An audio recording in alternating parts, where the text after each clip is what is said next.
You know, Britain has got about 10,000 miles of coastline, which is a really rich, wild environment for us to explore. And of that 10,000 miles, just a tiny proportion is represented by this environment, the Shingle shore.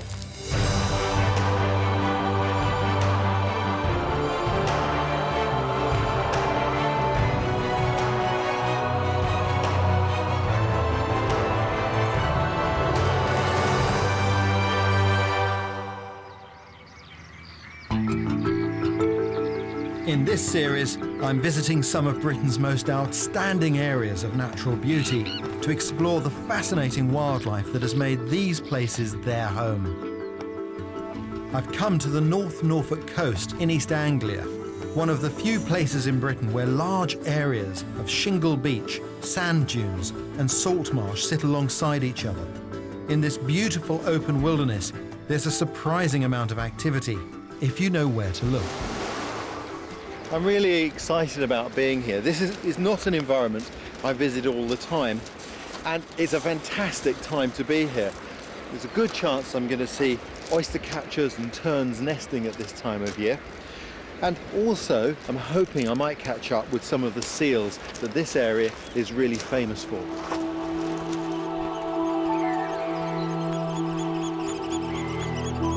I'm unlikely to be the only one exploring the wildlife here today.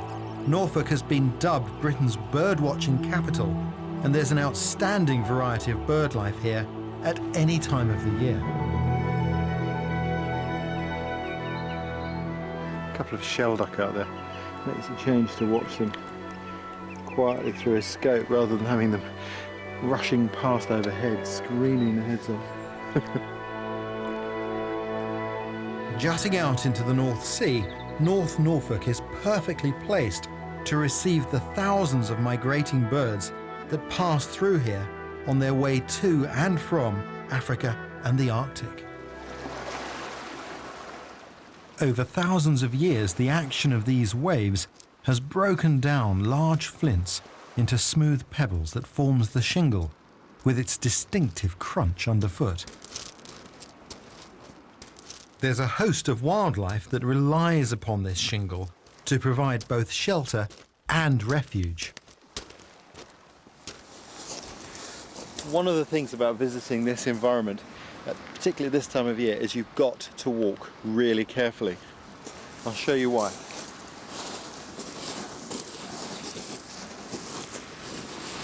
This is an oyster catcher's nest, and the bird relies on the camouflage of its eggs for their protection.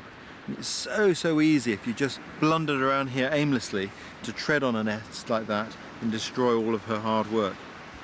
The bird as well, if she thinks that you're interested in her nest, will do this pretend incubation. She'll sit in other places to draw you away from the actual nest site. But I'm not going to hang around here because obviously I'm disturbing her incubation, so I'll move on and leave her in peace.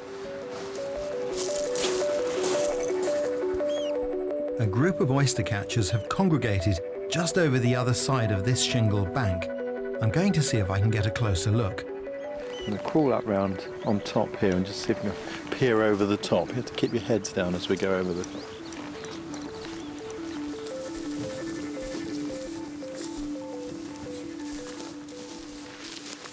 The secret to watching wildlife like this is to do everything very slowly. And the most important thing of all is stillness. Once you get into a position where you can observe, it's not just about being quiet, it's about being still, so that you blend into the oval background of the landscape and become invisible. Movement is the big giveaway.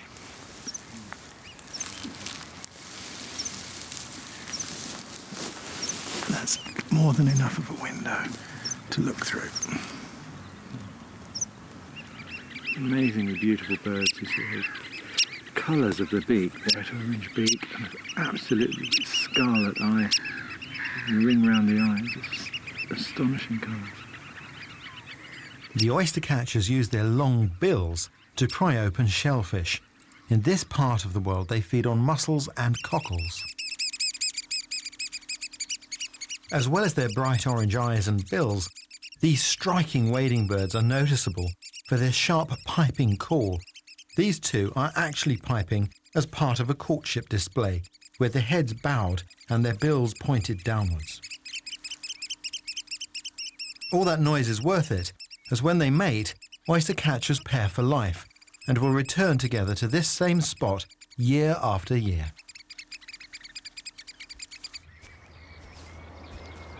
When I look out on this landscape there, and you've got some shore fishermen there and the tide coming back in, there's a tremendous feeling of timelessness, that things just go on forever. But that's misleading, because in fact this landscape here, this coastline, is one that's in constant flux. Things are changing all the time.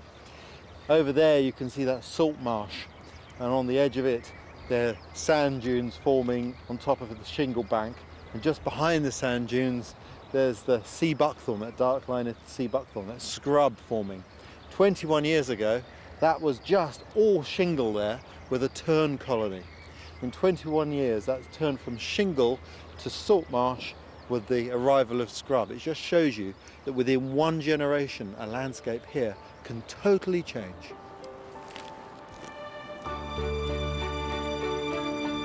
These dunes, sculpted by the wind, seem an unlikely and inhospitable place for anything to thrive.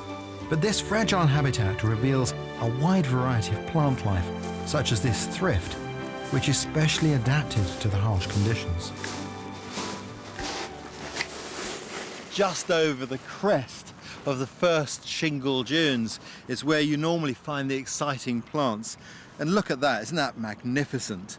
This is sea campion, and it really is a beautiful plant, stunning. The sea campion grows in cushions like this to protect itself from the harsh onshore wind. Also back here you'll find some moisture trap, freshwater trapped in. There are some other interesting plants here too, like this dock. Common dock leaves are very, very bitter plants. This is a different type of dock. You can see here the edge curls over, and that's how it gets its name, the curled or curly dock. And this is an edible dock. It's nowhere near as bitter as the ordinary common dock leaf. But it doesn't have the freshness here that you'd get if this was growing in a more freshwater habitat. This one is quite dry and astringent. As I head away from the shore, the shingle is replaced by these sand dunes. The sand is bound together by the roots of this hardy marram grass and hides an important feature that's all too easy to miss. You see this pond over here. Ponds like this in the dunes, they come and go. People call them ephemeral ponds. One of the things that's really interesting is you see the bare edges to that pond. That's an ideal habitat for one of our rarest amphibians, the natterjack toad, and they occur here. So I think that's a good place to go and check out. And this wind's a bit nippy, so I'm quite glad of a bit of shelter right now. See some tadpoles. Natterjack toads prefer to lay their spawn in these shallow pools where the water warms up quickly, encouraging their tadpoles to develop. These temporary pools dry up each year in late summer, and as a result they are home to fewer predators, but the tadpoles aren't completely out of danger. It all looks very calm, doesn't it? But actually it's war in there. The big danger here for the natterjack toad tadpoles are the larvae of dragonflies, which will predate them. Hopefully a good number of these tadpoles will make it to adulthood, when they'll transform into these attractive and charismatic toads. Their warty, poisonous skin keeps them safe from many predators, but not the intelligent seagulls and crows who've learned to remove the skin in search of a meal. Until recently, the natterjack toad was Britain's rarest amphibian, but thanks to a successful reintroduction programme, the numbers in Norfolk are rising, so you may well be lucky enough to spot one. In an area already rich with wildlife, I'm heading to the bird epicentre, a 3.5-mile sand and shingle spit called Blakeney Point. This wild, remote place is home to a large colony of sandwich terns, who stop over on their long journey south to their wintering grounds in Africa. Nesting among the shingle, they breed in very dense colonies as a defence against predators.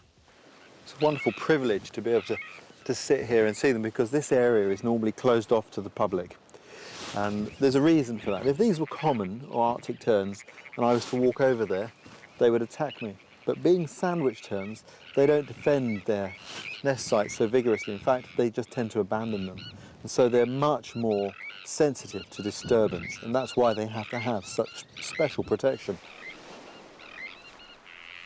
The terns dive headfirst into the sea to feed on sprats and sand eels. This male is offering a small fish to a female as part of his courtship display. But despite his persistence, she rejects his advances, and finally, he gives up.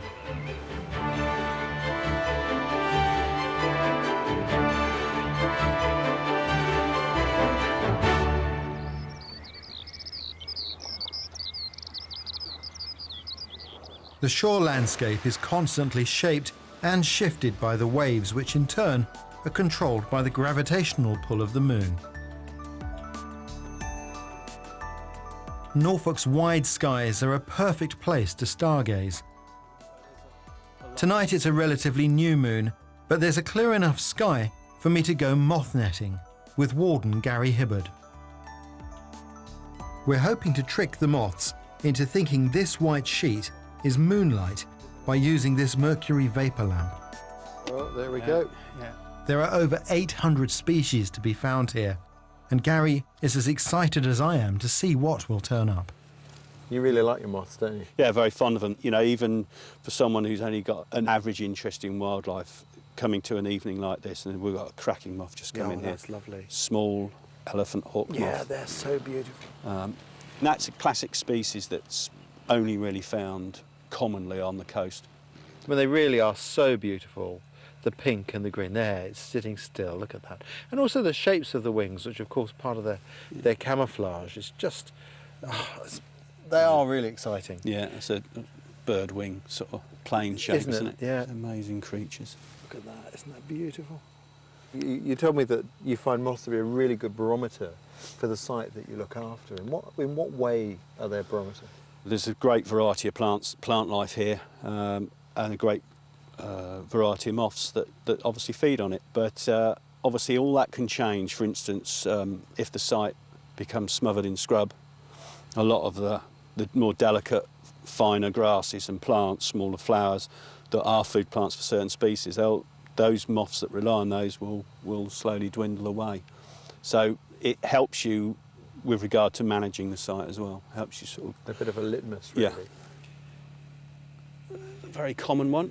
Oh. This is treble lines. Oh, hang on.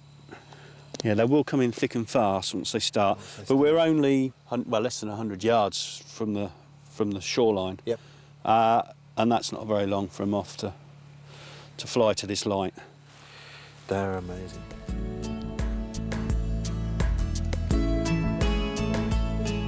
In part 2, I'm continuing my exploration of this beautiful North Norfolk coast.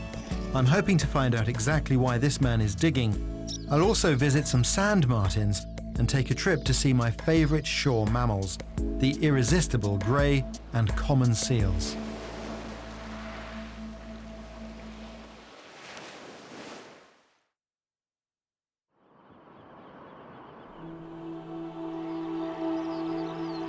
It's said that in the British Isles you're never more than 75 miles from the sea.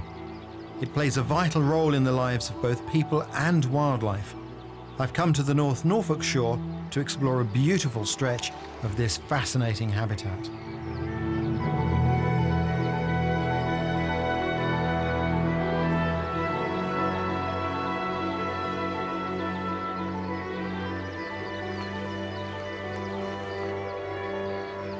Coast's a really exciting place to be. I absolutely love it, and the thing that I like most about being here is this different pace of life. You know, on the coast, clocks and watches, they're just used to measure the really important force here, and of course that's the tides. And the tides bring their own flow to life. And when the tide's out and the mud and the sand is exposed, it draws out of our species particular individuals, bait diggers, these mysterious characters that you see at low tide, wandering along the shoreline when the tide's out with buckets and spades. But they're not making sandcastles, they're digging for bait, for lugworms that they're going to use for fishing. Local fisherman John Abbott has been digging lugworms here for 40 years. How are you getting on, John? We've found a few. Oh yeah, you're doing all right. Yeah, but typically me, air-conditioned, slow dig. John, a lot of people won't have seen what bait diggers actually do, so tell me what you're up to. Well, this area alongside the edge of the creek, the mud and sand mix is still fairly wet, so you'll find the worms along that edge slightly higher in the sand. And what I look for is these worm casts. Well, that's the cast where the worm lies in a U-shaped burrow. This end, the head is pointing upwards, and as the tide rises, so they come up to this end of the burrow, mouth up to feed, sucking mud and organic matter through the worm and depositing it as a cast that comes out of the tail of the other end of the worm. If I get you a worm and just illustrate that, there you can see the head of the worm, that's the mouth parts, there's the tail, and all of this is excreted from there. Lugworms are also known as bristleworms.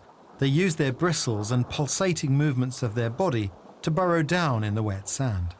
Before we go, it is really important to make sure that we do backfill the holes. Digging the lugworms for bait has little impact on their numbers. There will be up to 1,000 worms in this area, and their young will be in a separate nursery bed higher up the tide line. The landscape here is truly breathtaking, and even in early summer, it seems I've got the whole beach to myself. But further along the coast at West Runton, it's clearly not the case. This noise is coming from a colony of sand martins. They've arrived from Africa and look for steep cliffs like this to make their homes. The sand martins are some of the first of the migrant birds back into the country, and they build these incredible nests.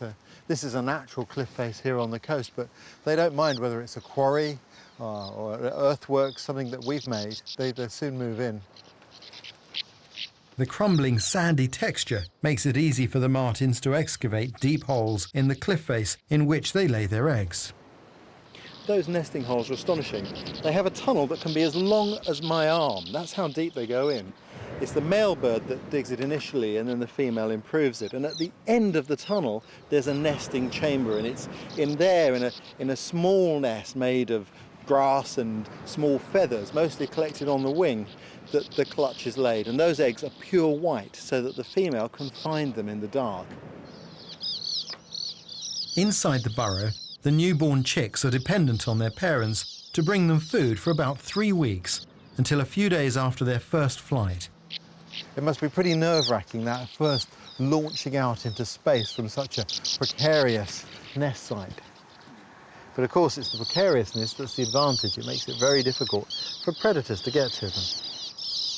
Wonderful. They're such good flyers. They've got that wonderful wing design that enables them to manoeuvre so quickly on the wind. And it's astonishing. It takes predatory birds like hobbies that also have that wing shape to be able to catch them. Have a little sit at the entrance, look out on the world, ready to go, and off. This unique and special shoreline is rich with plant and bird life, but the lack of a permanent food supply on land means the shore is noticeably lacking in mammals. But there is one mammal that has made this habitat their home. In order to see them, I'm up early to catch the high tide. To see the best of the wildlife in this area, though, I'm going to have to get way out onto the edge of the coast. That's where the seals like to hang out. And that, of course, means going by boat. But what a beautiful morning to go out.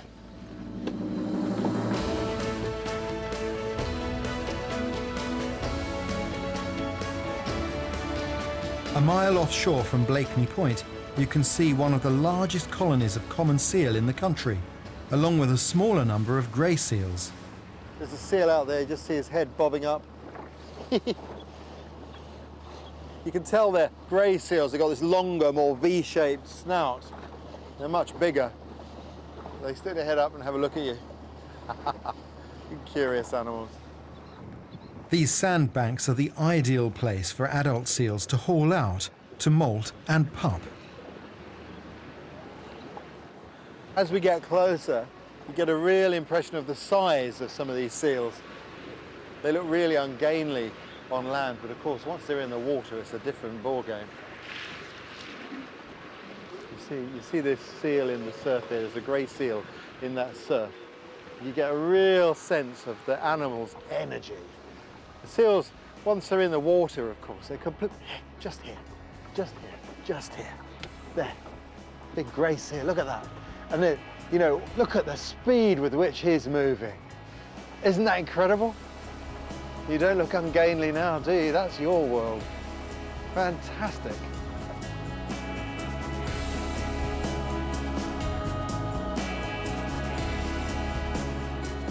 Well, that's wonderful to be able to come out and see these magnificent creatures this close. You feel the wind on your face, you sense the ocean just this close to them. You get a much better appreciation of the world they inhabit. Some of the most important work done in the reserves here is simply recording what's here. And talking to some of the wardens, they said that the early wardens, with some of the species, they didn't bother to record them because they were so common. And yet today, it's an event if some of these things are seen at all. It's really important that not only do we record what's here, but we ensure that the next generation have an understanding of what the environment is supposed to be like.